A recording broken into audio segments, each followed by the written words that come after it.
I think you're going to enjoy our talk tonight. We have a guest who doesn't own a jacket. I really like that. And interesting. I also asked our guest about his activities at Blair, and he said some bamboozling and some luck, and he got out of everything. So it was kind of interesting. He worked a lot with technology. That's very cool. In any case, the Herman Hollerith Lecture Series was established in 2001.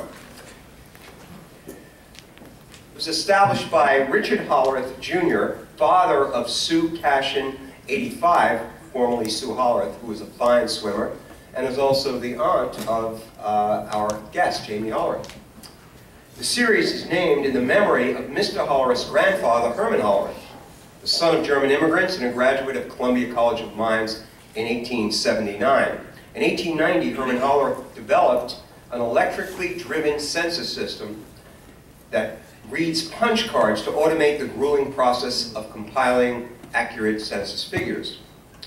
In 1911, his office business merged with Computing-Tabulating-Recording Co, which changed its name to IBM in 1924.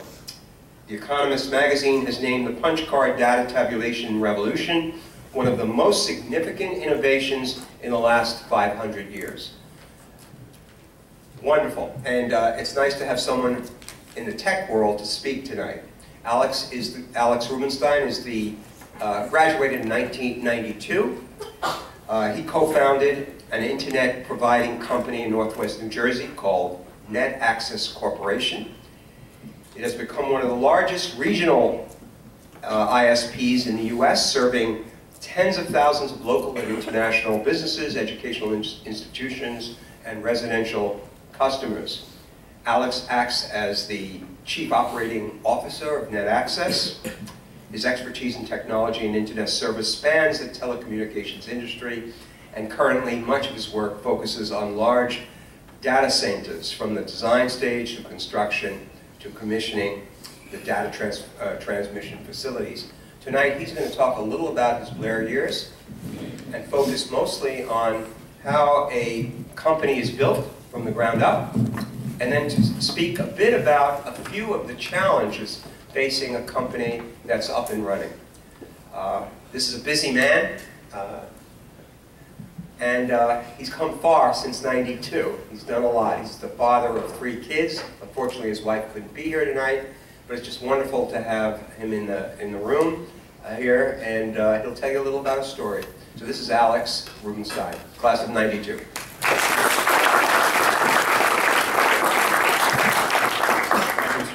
As he said, I'm Alex Rubenstein, class of '92. I actually grew up in Freeling Heights Township, right around the corner from here. You should know that my speaking engagements can be probably counted on half of one hand. I think the last time I had a speaking engagement was probably in the country of Syria in the year 2000. So bear with me with my abilities here. So, as Mr. Miller said, I was in Blair Academy. I started here as a sophomore in 1989. Interestingly, piece of trivia, my first year was Mr. Harvard's first year. So just a little piece of trivia there. And you know, as Mr. Miller said, I was kind of forced to go here by my parents. And you know, at the first year or two, I wasn't exactly a happy student, but being a day student and kind of being pulled away from my friends at North Warren at the time, I you know, wasn't exactly the most thrilled person to be here. But over time, it became better. I made some acquaintances with teachers and other students, and it got better. And it was an interesting few years. There was a lot of changes going on, scheduling changes. This building was actually being built in my first year. And I remember having classes in this building the last month of my first year with Mr. Walshy, who I'm not sure if any of you know who he is, but you know, one of my favorite teachers while I was here. And finally, I guess during senior year, you know, or I guess at the end of junior year into senior year, you get the approach of, what are you doing for college? If it's up to me, nothing. So that was a very long conversation with my parents, which ended with them agreeing that probably college was not the best thing for me. I was not doing well academically. I was not very interested in academics. I was interested in technology. And for the few summers that I was at Blair, I had actually worked for a telecommunications company during those summers and even on weekends afterwards during the school year. And it became clear to me that that's the path I wanted to choose. Whether or not it meant I wanted to be an entrepreneur or just in that field. I don't know that I figured it out at that point. But it didn't take long to figure that out, I can tell you that. About 7 or maybe 8 minutes after graduation, I went to work in the telecommunications field, just pretty much continued out with the job that I was doing part-time. I was doing all sorts of crazy, literally pulling cable in hallways and programming phone systems and anything technology related that the company I had worked for at the time was doing. The only problem with that was roughly, I don't know, 4 months after I started, the company went belly up. So that was a little bit of a reality check. A little in between there is I do remember I was one of only 3 in the class of '92 that did not go to college. I had asked Mr. Miller what that record's like these days, and that's pretty much 0 from what I understand, the people that don't go on to continuing education after high school, after Blair Academy. So I guess I was definitely a graduating class of about 95 to 97 people. I was definitely the abnormal guy in that regard. So anyway, as I moved on, one of the people that I was working for at the time, the business that went out of business, we decided to start a business together, and that's where lesson number 1 was learned, where not having the right business partner and attempting to be an entrepreneur and start your own business is nearly fatal. I learned that very quickly. It only took a few months, and that was business failure number 1. It wasn't even really around long enough, nor did we do very much to even consider it a business, but it was a failure. I learned from it.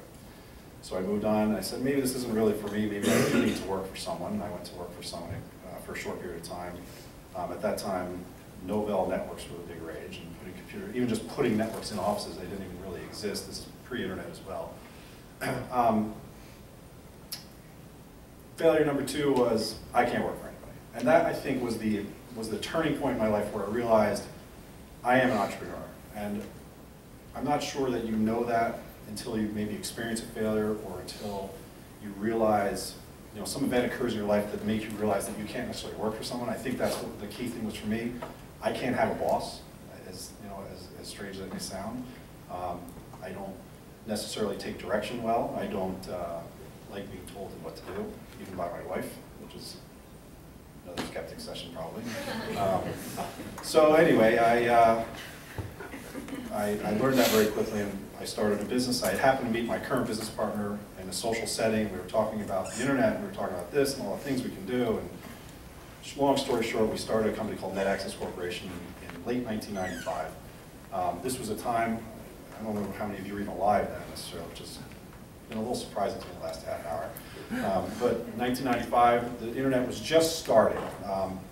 You guys probably don't even realize this, but connecting to the internet by itself was not nearly as easy or ubiquitous as it was today. It's like you whip out your cell phone and be on the internet. That didn't exist. People didn't have cell phones. I mean, your connectivity to the internet was walking up to your PC, which was a 386, if you even know what that is, and dialing up with a modem, if you even know what that is. So it was a different world, and the speeds were slow, and the concept of the World Wide Web, a web browser, was in its infancy. Literally, these were pieces of software that barely existed and being developed by people in their dorm rooms at college. And we saw, I guess, that it was catching on very quickly. We knew that this was happening, so we started the business as a business of access, meaning people, mostly residential users, maybe small business users, needed connectivity to the internet. The whole advent of email was starting, the concept of sending email, the concept of even being able to write a Word document and email it to someone. This was all just starting, and we saw it. And fortunately for us, I think part of the whole entrepreneurial thing is luck. And just being kind of in the right place at the right time, and being able to, I think the entrepreneurial part of that is taking that and exploiting that opportunity of whatever's going to occur, whatever that business might be or whatever that idea might be, just being in the right place and being willing to take, being willing to take that risk to start the business and do what it takes. I remember many days of working until 3 in the morning and sleeping for 45 minutes and waking up the next morning and doing what we had to do to keep the business continuing, sleeping on my partner's couch for days on end, because you put everything in your life and soul to getting this thing off the ground and getting it started. And very quickly, we realized that the business was going to be successful. I would say within probably 3 to 6 months, we knew it was happening. We were based out of Newton, New Jersey, which is not far from here. Our business was centered around providing access to the rural areas of New Jersey, Morris, Warren, Sussex, Hunterdon counties. because nobody else was, and people wanted it. And to this day, we still service thousands of customers in those regions, even though we're competing against companies like Verizon and Cablevision and Service Electric Television, that sort of thing. But anyway, the business evolved, and while we were focusing on the rural business and residential business, through the years, 95, 96, 97, we were signing up customers as fast as we could, sometimes 50, 60, 70 customers per day, which doesn't necessarily sound like a lot, but in our era, that was a lot. We would literally be ordering resources from the telephone company faster than they could deliver them. We had a house on Halsted Street in Newton, New Jersey with over 1,000 phone lines in it. Don't even underestimate what it took to get that done. We were actually, at the time, the phone company was known as Sprint, which is now CenturyTel, I'm sure you're familiar with, actually asked us to move our facility into their office in Newton so that they wouldn't have to deliver these services and circuits to the house. It was kind of funny, but anyway, so 98 rolls around, we realize that the residential business and the mass market dial-up and what was becoming DSL, which is probably a term you do know, was not going to last very long for a business like us. There were competitive forces coming in, mainly the phone company and the cable companies, who are now waking up and realizing, wow, this internet thing is really a thing. We can actually sell service to these people and we can make money doing it. So now we were effectively competing with a company that was providing a service that we used to provide a service. So it became very difficult. The writing was on the wall, and we realized this is not a long-term play for us. We're just going to get wiped out eventually. So we need to evolve. And I think that was the next significant lesson I learned in entrepreneurialism, that you have to be willing to adapt. You have to see things as they come. You have to be able to, not be scared to alter or change your business to take advantage of, again, these situations that arise. What was becoming popular at the time was the whole concept of e-commerce and web browsing and using a web browser for more than just ridiculous uses, whatever they might have been at the time. You could actually shop. You could actually transmit all sorts of information. You could go at the time, I don't even remember what websites would have been back then because it's 15 years ago, but imagine it was just everything that you take for granted on the web today, from Amazon to Netflix to whatever, was just beginning. People were just starting to realize we can use this global communications network to, we can exploit it to move all sorts of information. We can use it to communicate with people we've never even communicated before with, exchanging ideas and whatever. And it became clear that there had to be a place to put all that stuff. For a long time, that stuff was located in the libraries of colleges or, under some guy's desk at his office. And it became clear that this was not a long-term program. People wanted to actually be able to take their servers, their web servers, their mail servers, and put them somewhere. Somewhere where it's faster connected to the internet, where it's reliable, they don't lose power, there's continuous air conditioning, people can't break in and steal stuff.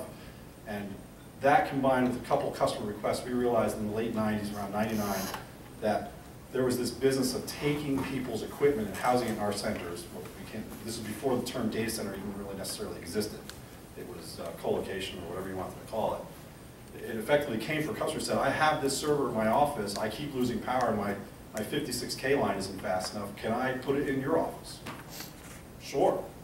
How much does it cost? I don't know. We'll figure it out. So they bring their server over, and that's effectively how that business for us was born. And 3 years later, we had a facility that was a few thousand square feet. A year after that, it was 8,000 square feet. In 2004, it was a 48,000 square foot building, which is it's large. And in 2010, we bought a 50,000 square foot building, and right now, the challenge is ideal. We're putting a 70,000 square foot addition on our last building. So that business for us has evolved tremendously. Our business has grown from when I first, for instance, when Blair Academy first became a customer of ours, which is an access customer and still are to this day, which I think was around 1999, 2000, maybe even earlier. I'm talking about dedicated. We were turning over maybe $700,000 or $800,000 a year in revenue, and now we're doing $25 million a year in revenue. We're valued at a $100 million company. So that we have evolved in every way you can imagine. We've grown from 0 to 75 employees, all employed in New Jersey. And I chalk a lot of it up to luck. I mean, there's certainly some skill, but the luck is just being in the right place at the right time, being able to realize that's a very interesting business. We need to grab it, and we need to hold on to it and figure out how we're going to exploit it every way that we can. And that's where we are today. I mean, that's the short story of how we started a business and how it grew. But the key learning experiences were, for me, was learning that I'm an entrepreneur. What does that mean in terms of not being able to work for anybody? Because even to this day, I still don't work for anybody. And I'm not saying that makes me lucky or better. It's just a fact. I can't work for anybody. And being able to exploit that, and then be able to respond to market changes and see the things that are changing and evolving in our environment around us, and being able to just take advantage of it as much as we can. So that's the story. Wasn't that exciting, was it? So what are the challenges we have going forward now? Oh, there's another lesson there. I had kind of a checklist in my mind. One of the hardest things for me to learn as an entrepreneur was when to let go of control. That was a very difficult time in our business in around 2001 and 2002. We were growing from this 14, 16 employees, and we were hiring people. We were at 17, 18, 19 employees. And there's a point where a human can only control so many other humans. We had a very flat organization. It was myself, my partner, and everybody else. And everybody worked for us. And there's effectively just a throughput limitation where you can only talk to so many people in a day. You can only give so many directives in a day. You can only talk to so many customers in a day. At some point, you have to be able to trust the people that work for you, and be able to delegate. And that, I think, was probably the hardest thing for myself to do. It was extremely difficult. In fact, it nearly caused the failure of the company at one point, where we were just not able to expand the management, layers of management, which is, it's funny because when you start a business, like, we're doing away with middle management. You don't need that stuff. It's, it drives everybody crazy, and you don't want 15 managers and all this sort of thing. Well, it's funny, now my business has 4 layers of management. And if it didn't have that, it would not work. So there was a period of time where just learning to be able to trust someone to do something, that they can actually do something, and in many cases I've learned better than you can do it, because they can work for a boss and they can take a directive and run with it. Doesn't mean they're incapable. If you just because you have someone you have to work for doesn't make you lesser of a person, like I said. It just makes you a different person. And finding, part of the entrepreneurial thing was finding those people that actually are good at taking a directive, an idea, or even something they may figure out on their own, and being able to run with it, be able to not stifle them from doing that, which was a big problem in our organization. In the early 2000s, we were able to, or I was able to figure that out, thank God. And now, I have 3 or 4 guys that report to me, and they effectively run the business for me. I'm more of a grander idea kind of guy. So that I think was one of the main things that I learned, was the whole concept of being able to delegate. That was one of the major challenges of the business. But going forward now, you look back at those things that were problems for us and hard to do. Looking forward is easy. I mean, I look forward. People come to me and say, you're putting a 70,000-foot 2-story addition up. You're dealing with the towns. You're putting an addition on another building. We're dealing with this. How do you do it all? I'm like, I have good people. That's really what it is. I mean, I'm able to have a lot of projects in process in parallel with really no problem. It's all effectively just being able to manage those people and having people that are good to be managed. And that's pretty much my story. I don't much to add to that.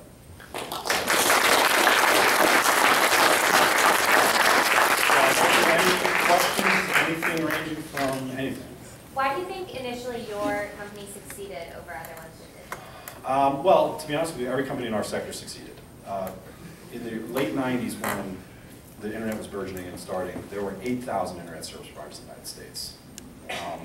Now there's about 60. The issue has been not so much starting the business and getting the customers. That was pretty easy because the demand was so unbelievably high and the supply was so unbelievably scarce that if you had a pulse and you answered the phone, you had customers, right?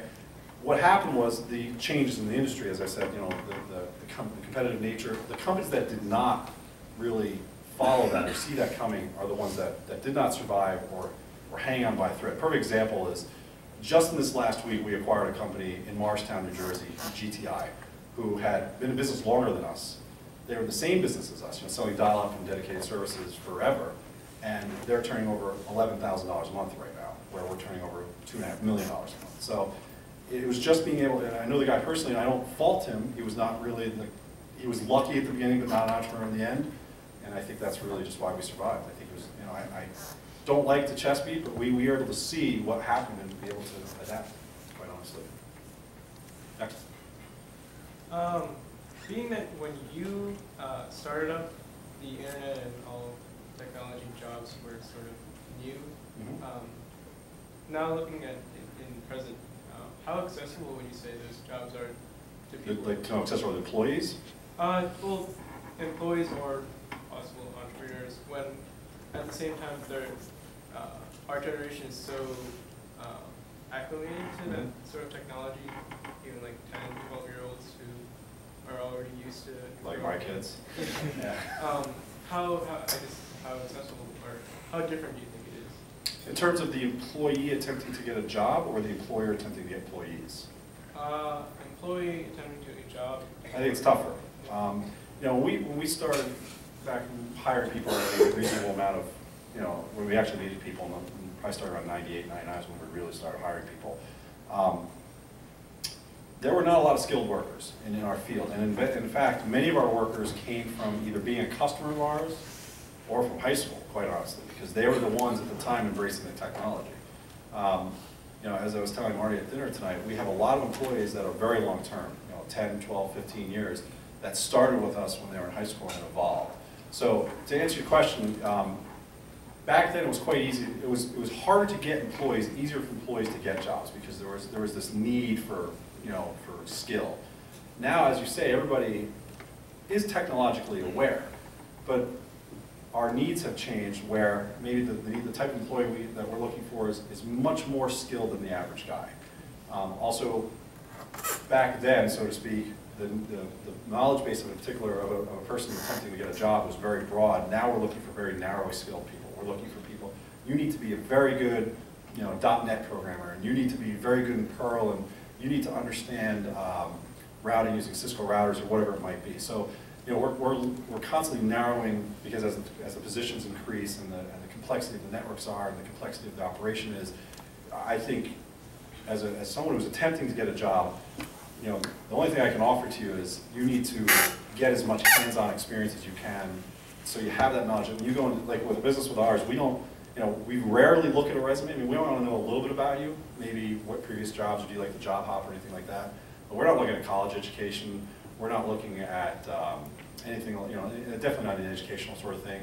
We're looking at what kind of experience do you have, and quite frankly, we don't even really focus on it. It's like, can I teach you? Do you have the mind?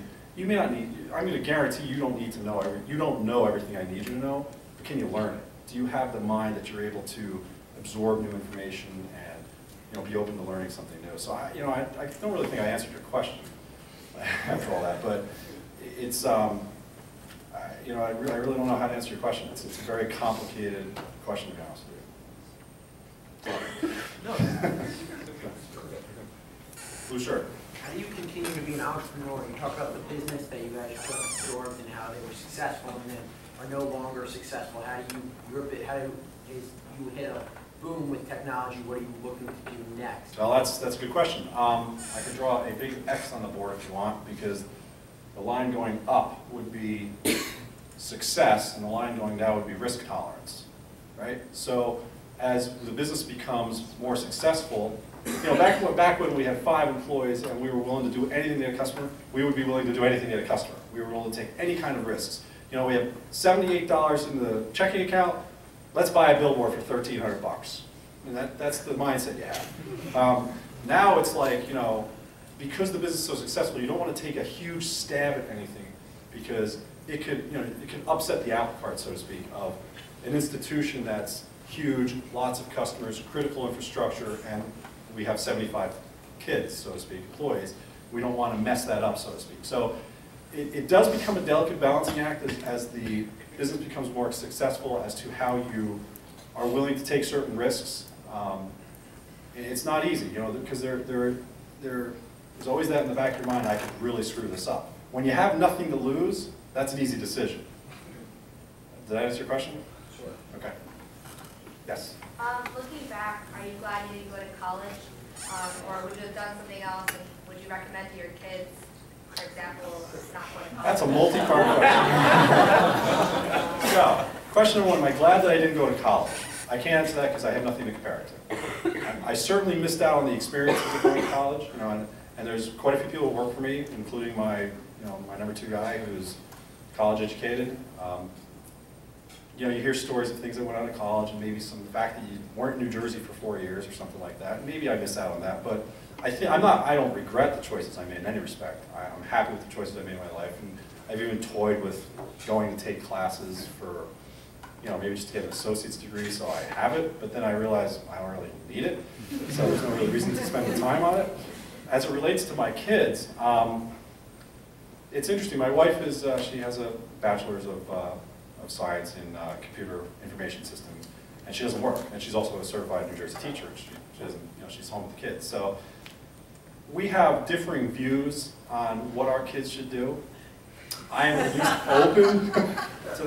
at least open to the idea that they may not go to college, but I think the world has changed a little bit, maybe in 2 directions. You can make the argument that you need a college degree to maybe succeed, because some people won't even let you in the door until you have that diploma, and that's an unfortunate reality. But I think on the other side of it, like I look at myself as a technology company, I'm not the only one. There's a lot of peers that I have in our industry that I talk to, and you know, college degrees are not important things. It's skill set, because as I was answering you, there are certain things that there is a lack of talent out there. And if it means I get a guy that doesn't have a college degree, you know, you go to interview at IBM, well, you know, college, you can't get an interview. It's just not happening. So, you know, we tend to be a little more open about it, and I think that gives me the mindset with my kids that it's got to be a decision. It's really a personal decision. You know, this is maybe turning into more like a more complicated conversation, because I'm not a firm believer that someone at the age of 18 should even have to make the decision if they're going to college at that point. I think it's too early. I think that I'm not trying to minimize anybody, because don't take that the wrong way, but you haven't really found your way yet. You don't necessarily know what you even want to do. And you know, I think it's a tough decision to make, to just, you know, you're 18, you graduate high school, what are you doing for the rest of your life? That's a daunting question, I think, at that age. And if any guys are entertaining taking a year off, do it. Don't tell your parents I said it, but do it. You know, I think it's a great idea, because and do something. Don't just go work at A&P. I mean, actually, go buy a $500 car off Craigslist and drive the United States, or whatever it takes, and do something. But I would highly recommend that, and I know that probably didn't answer your question either, but that's where I am. All right. Yes? So you talked about having these failure businesses beforehand, yep, and now having the successful one. Where did you find seed funding for the original 2 which failed, and then find the new seed funding to start your new one? And after you found the seed funding and you started your business, continue to fund your business without having the revenue stream to support your business? You're asking a very complicated question with a simple answer. The first 2 businesses were bootstrapped by money in my checking account, which wasn't very much. They didn't last very long, so there wasn't very much of a drain. You know, there was a slight amount of revenue that was, you know, it was a lot of labor work, so, you know, you didn't need a lot of seed money to go to a customer site and bill them $40 an hour for 5 hours and collect the money. With Net Access Corporation, that was a very different story, because we had to get services from the phone company. We had to buy equipment from, at the time, a company called Livingston, which was acquired by Lucent, which isn't even Lucent anymore. Cisco Systems, that sort of. There was money to be spent. So the answer is, we pretty much bought equipment that didn't pay for months. And the running joke in our business is that prior to Verizon, Verizon was known as Bell Bank in this region. We would go to the First National Bank of Bell, because we would buy services from them and effectively not pay them for months. And interestingly, the whole concept of not paying for services was so far into Bell Atlantic that they didn't even have a process or a group for collections. So you could essentially buy services from them, not pay the bill, use the services. Eventually someone would catch on to you, get a phone call saying, you haven't paid for this for 6 months, we might turn you off. All right, we'll pay it. And that effectively became our financing, as terrible as it sounds, but it's what happened. And the same thing with Spring United and any other vendor that we had. I mean, we never stiffed anybody. There was never the intent to stiff anybody. It never worked out that way. In fact, we look at it in some cases, they made a lot of money off us because they started charging us interest at 1.5% per month. So they made out pretty well, actually, if you look at it that perspective. So it did take us almost 2 years to pay that debt off, but that's how we did it. We effectively had about $700 in seed money to start this So business. there was no venture capital? Or No, nothing like that. Actually, we hadn't taken on any venture capitaling or debt financing or anything like that until this past September when we sold a portion of our business to a PE firm. That's it. We had been, so in that context, though, interestingly, that required our business to be profitable for the period from when we started to even now. I mean, since we have started, every single year we've posted profitability and growth. And you know, it goes back to the discussion about risk. That was quite a risk. Blake and Alex, my partner Blake, went out and bought phone lines from the phone company at the cost of thousands of dollars per month with no clear customer path. Would you do that today? You know, a $20 million company, would I go out and, you know, at the same scale?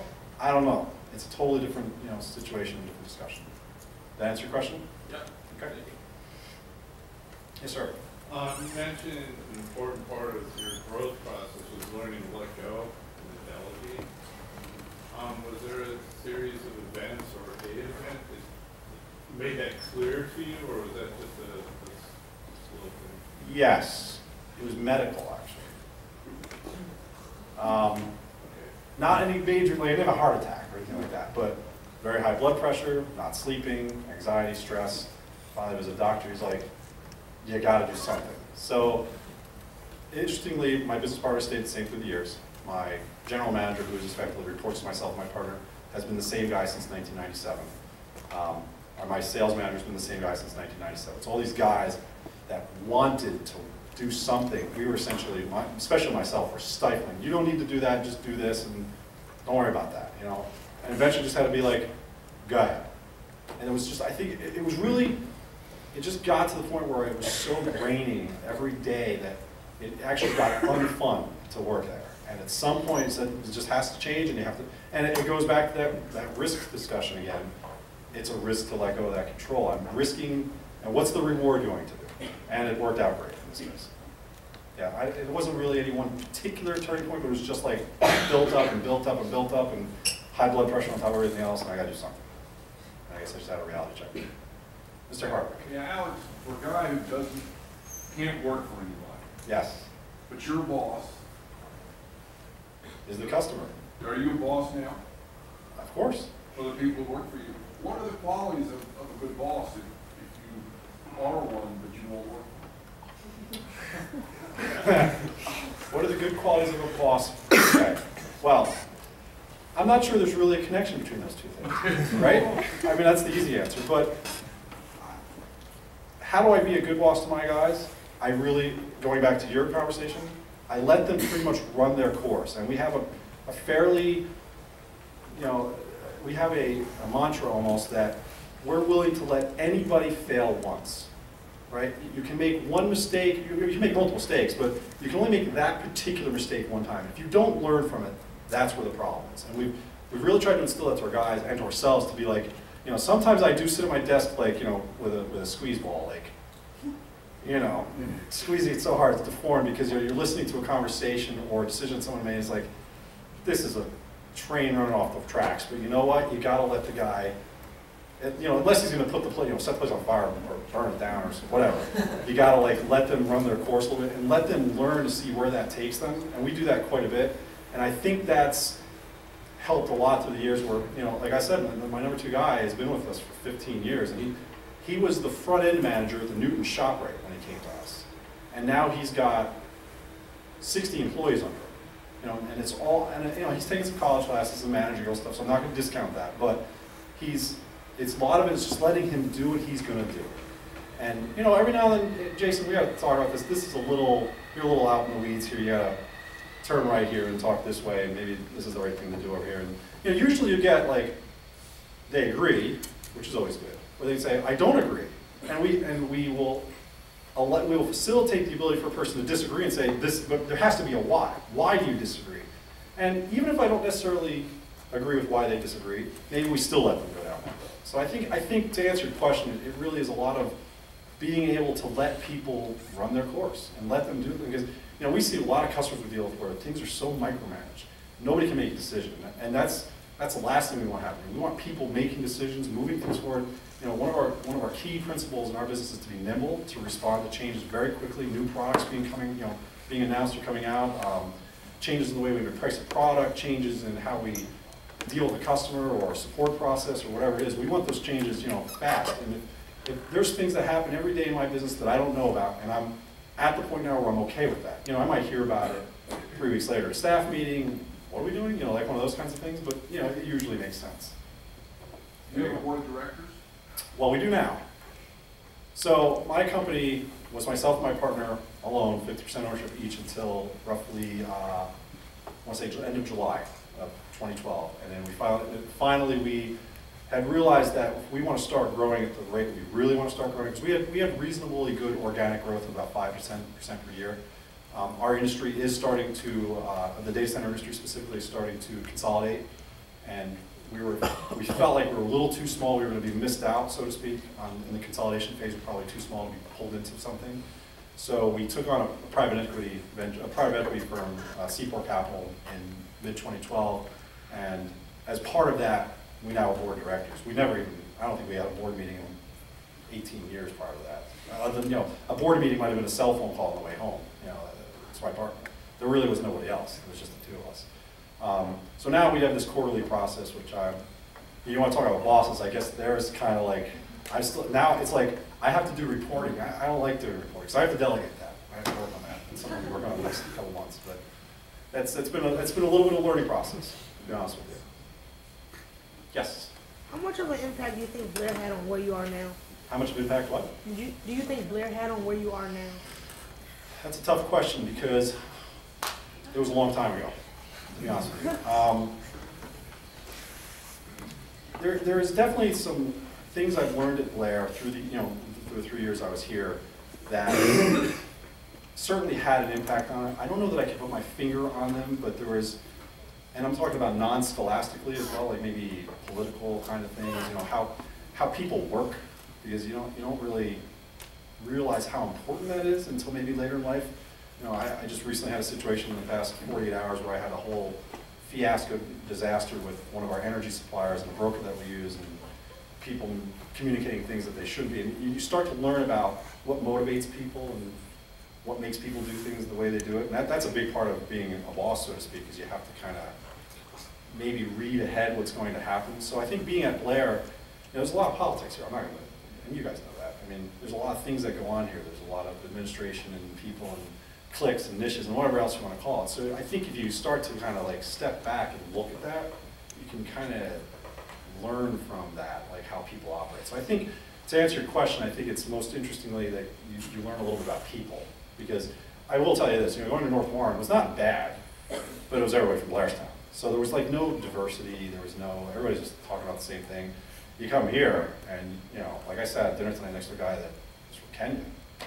That was an interesting conversation just for 3 minutes, So you just get so much like different perspective, and you can see how different people are, and I think that was probably the most notable thing that I could take away from Blair. Mr. Merrifield, you were surprised I remembered your name, huh? Gazing into the crystal ball in the future, where do you see net access, say 5 years from now? What's the next hot project that you're going to get a jump start on? Cloud computing. That's that term everybody's saying. So, and I don't say that like we're going to have our own cloud. I say that you have to have a place to put all your clouds. Everybody's got this mentality, cloud computing. It's hard drives flying around somewhere, servers in the ocean, whatever. The reality is it lives somewhere. It's got to be somewhere that's got reliable power. It's got to be somewhere that's got security. It's got to be somewhere that's accessible. And we build those buildings. So we don't see any shortage in sight of that business. You're going to keep expanding your cloud. You look at what my job is right now, I'm an industrial construction guy. I build massive buildings that consume unbelievable amounts of power and are always 72 degrees. That's what I build. That has a lot of internet connectivity to boot. Alex, I've been inside your buildings. Yes. It's as close as I've ever been to be in the Homeland 24 movie with... They have nothing on us. Yeah, but just describe what's involved in being able to... So, yeah, I mean, What is a data center? Does anybody have any concept of what that is or ever seen one? Anybody? Show of hands? You've been in one? Okay. So you go to Amazon tonight and you're going to buy a book or whatever it is you buy on Amazon. I buy auto parts, I guess, mostly. But you go somewhere. There's a website housed somewhere. What happens if you try to go to Amazon and it doesn't work? Or if you go to your Google Mail account and it doesn't work? How aggravated are you? Pretty aggravated. So our business is to make sure that stuff works all the time. Now, I'm not going to be the guy running Google Mail system, but once again, Google Mail system is going to be residing on a Intel or some sort of base server on a rack in a data center somewhere, and it might be what anything of any website that you go to. How aggravated it was enough. It could be anything. You can't watch Netflix. How aggravated you get. I don't know. I sit down and watch Apple TV, and as soon as it says iTunes is unavailable, I want to throw my remote at the TV. Right? So that movie resides somewhere. Probably not necessarily Apple, but if you ever go to answers.com, they're a customer of ours. If you go to, there's a variety of customers of ours that are required to have reliable stuff. So we build these buildings that have, unbelievable security. When I say that, first of all, if you even find the building, because our name's not on it, it's nondescript, it's a brick building, you never even, other than the hum of air conditioning equipment, you really have no idea that there's something going on in there. The security is such that you can't get into the building unless you're supposed to be there or someone lets you in. We have humongous diesel generation units that if the power company, like during Hurricane Sandy, has any issues, we create our own power. As much as it takes to run that data center for as long as it takes, and it could be days or weeks. There's unbelievable internet connectivity. The buildings are connected fiber optic to, I can't even describe it. It's hundreds and hundreds and hundreds and hundreds of gigabits per second of connectivity. It's almost limitless. And that's our business. We build these buildings, we operate them, we bring customers in them, and we charge them. That's really our model. It's pretty simple, actually. So you mentioned Amazon. So Amazon's cloud storage services, I guess you'd say, Yep. Yeah, the VPC service. A big, lots of startup companies in the past 3, 4 Perfect years example. are using that so they can start up, because they don't need a physical place to store things. So how would you compete with them? I wouldn't. They're my customer. And so Their thing has to be somewhere. Again, that virtual server is not a, it's on a Dell or HP or IBM server in a rack somewhere. It has to physically exist. You may not know where it is, which is a whole other theological discussion of cloud computing problems, but it has to be somewhere. And our business is providing that somewhere. Think of us as the sky to the clouds. It's the easiest analogy we can use. Mrs. Hartley. One last question. You came in, I asked you to come in one time and talk to us about, okay, the student, the Blair, where we have a pretty traditional curriculum that's, let's just say, for a number of years. Yep. What should we be doing in terms of preparing students who have a high interest in technology like you and people like me who have zero interest in technology? What do you think the school like Blair should be doing to get students ready, and for the kids here that are going into college, what should they be doing to get themselves ready? This is an easy answer. I have no idea. The only thing I can tell you, and this is kind of directed to Mr. Adams, is to make sure you have enough technology and you foster whatever these people want to do with it. I've always been a firm believer you can never dictate to a person the technology they're going to use. You have to facilitate what they want to use. That's the only thing I can offer you. I work with a lot of schools, and just this morning I was at my kids' school, Byram Intermediate Schools, and without naming names, they're very resistant to certain things. Like they don't want to offer Wi-Fi. They don't want to provide free internet access to visitors. They don't, a lot of things, and the people are starving. That's the only way I can describe it. The teachers can't even go to YouTube. I don't know how many teachers in here. Raise your hands. How many of you use YouTube in the classroom? Okay. I mean, it's almost ubiquitous, and you get into the, so that is my advice, is you gotta just have the pipes and the technology and the stuff available for people to do. They're gonna use it however they want. And you talk about yourself, you don't want to use technology, or you don't use technology. If you don't want to, I'm not gonna be able to make you. That's just not gonna happen. You're gonna have to want to. That's all I can offer. It all the time. We don't. Well, then she's the one who's lying to me. Who's next? Right there. So of course, technology keeps evolving all the time. But say that again. Technology keeps evolving all the time. The real revolutionary things that create new industries and jobs and businesses like the telephone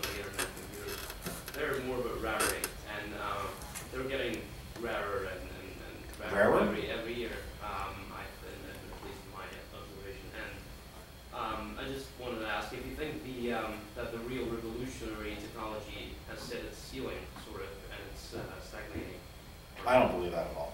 I mean, you see evolution every day. You see new stuff occurring every day. I mean, just in my household, which is maybe no measure of anything because we are somewhat technology oriented, I pretty much stopped using a computer. Everything's on an iPad. My kids pretty much stopped using newspapers for current events. They use their iPads. My wife pretty much doesn't go to shop anymore. She shops online. I refuse to go to the store because I just hate stores. So I buy everything on Amazon or Summit Racing or whatever website that has what I'm looking for. So to me, and I just see that getting more and more and more and more. I don't see that getting less and less and less. Now, we can have a discussion about what's that doing to the bricks and mortar stores in Main Street, Blairstown. That's a separate conversation. For a while there, I felt like you really should support your local businesses, but I think the reality of it is, there's bricks and mortar somewhere. Maybe it's just in a huge warehouse at UPS for doing logistics for these guys. But I see that evolve. I only see that becoming more and more and more. Maybe it's a good thing, maybe it's a bad thing. Who knows? But you know, people are getting lazier. They don't want to leave their houses. They want to do everything easy. I mean, are you allowed to use Wikipedia here for sources? No. Bad teachers. Yeah. My opinion. So that's just my opinion. But that's a perfect example. I mean, who doesn't use Wikipedia at least once a day in this room? Okay, 2 people. Probably you don't know the answer. Who's next? Yes, sir. Well, imagine if you're 18 years old now at Blair. What would your career path be now that the entrepreneurial field for technology has become more competitive? Would you like work for Apple? Would you still be an entrepreneur? I definitely would work for Apple. I have nothing against that. I think there are years of revolution gone. I think, you know, how many more iPods can you invent? But maybe they'll come out with some big product tomorrow. I'll be completely wrong, which is possible. I don't know how to answer your question. You know, I'm not really in the situation right now where I'm looking for that next big thing. As an entrepreneur, we've kind of shifted from finding those big things and grabbing them to kind of evolving rather than revolutionary kind of business. Because there's so much, as it stands right now, today, April 30th, there's so much opportunity in our field on the data center side. That's what we're focused on. Now, if you look at our data center business and how that's changed in 10 years, that's a much longer story of how, you know, we've revolutionized how we cool servers to make them more efficient, how we use less energy, how we pack more computing power in a rack. I mean, those are the things that we see. But in terms of what you should be chasing after, if you're a senior or not next year, I can't answer that for you. That goes back to entrepreneurship and being able to identify that in yourself. Yes, sir. Did you guys get through Sandy fine? So we have 3 facilities, 2 in Parsippany, 1 in Hanover Township, Cedar Knolls. Interestingly, none of our facilities lost power. 2 of the facilities we decided as a administrative reason to transfer to generator power about sometime around 8 p.m. on Sunday of Sandy, just because we were concerned. As it turns out, there was absolutely no reason to do that, and we wasted about 8,000 gallons of diesel fuel, but that's what it was. I mean, when you look at a customer and what they expect of you, that was really a non-issue. It's just not a question you have to do. Interestingly, there's the bigger issues we had during Sandy were employees being able to get home and to work, both from the perspective of no gasoline and from being able to, roads were impassable. The unintended or the unexpected things that occurred were, as we have a lot of customers who were located in the city, in Jersey City and Newark and that sort of thing. Those areas where had no power or underwater, whatever, workers couldn't go to work. So these are customers of ours who may have stuff in our data center or may have dedicated lines with us. We start getting phone calls pretty much Monday afternoon, Monday night, saying, "Can our employees come to your office?" That was completely unexpected. And by Thursday, we had roughly 140 displaced workers at our data centers, you know, working on card tables in hallways. You know, you look at how this impacted people and businesses. I remember one business that took over one of our conference rooms. They moved they were a payroll company. They moved their entire paycheck printing business into our conference room because we had power and internet connectivity. And interestingly, like they're in a huge office building in Parsippany, had no power for 10 days. They had no choice. They're going to be out of business. So I think that was the more interesting thing that happened during Sandy. We were wholly unaffected in many ways. I hate to even kind of characterize it this from a business perspective. It was a great thing that happened. We got a lot of business from Sandy, a lot of notoriety because a lot of other data center businesses, especially in Secaucus, Newark, New York City, failed lost power, inaccessible, underwater, and here we are, 600, 700, 800 feet above sea level doing just fine. So from that perspective, we're very lucky once again. So now we're, like I said before, we're picking away at that opportunity of where there's even advertising campaigns we're putting out like, what was Sandy? It was fine for us. Come move your stuff to us, like that kind of conversation. So hopefully that answers your question. I hate to, I don't like to see natural disasters great for business, but in this particular case it was. Yes? What are some of the major companies that are well known or very used companies like Amazon or Google that you store data for? Let's see here. Anybody heard of Leviton Electrical? They probably made that light switch over there. They're a huge manufacturer of electrical components. They moved their entire facility to us several years ago. Answers.com, which I'm sure you've been to, they're a customer of ours in our Stephen Hills facility. We have a lot of pharmaceuticals, interesting. Novo Nordisk, PharmaNet, Inventive. One of the world's largest banks, whose a fortune name I can't mention, processes roughly 40 billion with a B dollars through their cage in one of our data centers of transactions and wires. We have an investment firm, unfortunately I can't say their name either, but they manage roughly $400 billion in assets. So we do a lot of financial work is one of our major sectors. But we also, WWE is a customer of ours. Their web presence and online hosting is in our data centers. There's a company called, I forget the name, it's like Hotel by Home. If you ever go to a Hilton hotel and you roll into one of the rooms and they got that thing, if you want to buy this mattress, go to this website. Their e-commerce sites are with us. So there's a wide variety of customers that we have, ranging from extremely small, people that spend $500 a month with us, hosting their I Love Kittens website, to, huge banks and pharmaceuticals and all sorts of stuff. And it's wide and varied. At last estimation, we probably affect or host in one way or another roughly 4 million websites in our data centers. It's just, you get a lot of the customer of a customer effect, like we'll sell a dedicated client who then, puts 400 websites on it. So then that happens 5,000 times. So you get a lot of that. So there's many cases we don't even know who our customers are. Once in a while you'll be shopping for something and then you just kind of realize that website was at my own data center. It's kind of weird sometimes, but we have a variety of customers of all shapes and sizes. Wells Fargo is a customer, Kearney Federal Savings Bank, First National Bank of Hope. They're wide and varied. Yes? It's argued that. You yell it out to her. Yeah, sure, sorry. It's argued that the ease of access and everything being online and at your fingertips has contributed to the decline of the face-to-face interaction and human civilization. I agree. Less family-style meals at home and less board games with. Are you asking me a business question or a personal question? I agree. And as a parent, I spend a lot of time. We have sit-down family dinners at our house every night. Kids have to sit down. We sit at the counter. We have, we don't sit at the table. We sit at the kitchen counter and we talk about our school day. And once in a while, my 11-year-old son tries to sneak in with his iPad, watching who knows what on YouTube. That gets out of here. So I tend to agree because I see it. It's interesting. Just in my kids, friends, families, there's a lot of that, and I think it has led to the detriment in many cases of kids being disrespectful. I blame the parents because it's easy, I guess. I mean, what does a kid know? I mean, especially an 11-year-old. They're being taught, they do this thing and they're not getting yelled at. It must be all right. So, I think a lot of that's come to laziness in parenting as well. But I'm happy to talk about that. But it's not a business. I don't know. Like, I don't fault my business for that. I guess indirectly it's somehow related, right? But I think that's more of a parenting and a culture issue now more than anything. And I think it's terrible, personally. I'm not happy about it when I see it. You see kids all the time who are really just, they're not being hit by a wooden spoon often enough. That's really what it comes down to by their parents. And it's a problem. I agree. Did I answer your question? Yeah, okay. I guess that's it. Oh, right there. This is a weird question, but as technology advances, are you worried at all about the way crime advances and people physically or hacking into your systems? Just because I feel like that hasn't quite caught up to it.